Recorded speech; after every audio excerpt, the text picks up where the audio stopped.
आमर ड्राइवर महासंगठन तरफ आजिकार बैठक आरंभ करने पूर्व जो महान व्यक्ति माने आमर संघर्षपूर्ण पदयात्रा कर उद्देश्य नहीं कि आम जो प्रदीप प्रज्वलन करुचु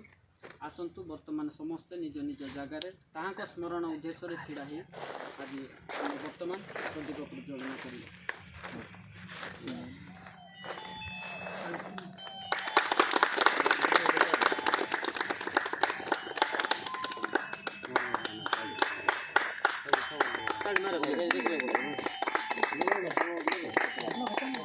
रखो से तले पका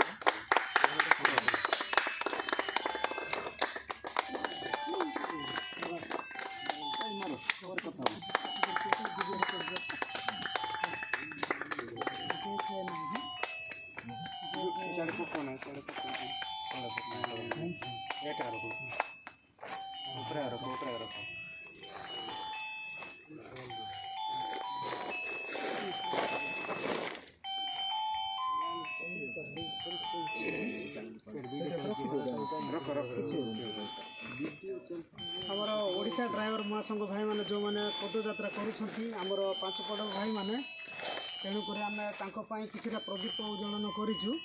आई से भाई मानक आम शांति प्रार्थना करवा जो मैंने कि शीर्ष स्थान को जाऊँ से स्थान को भल पहुँचतु आमर जोड़ा दाबी अच्छी से आमर पूरण हो से निमंत आम प्रदीप उज्जवलन करूँ तेणुक आम शांति प्रार्थना करवा 2 मिनट।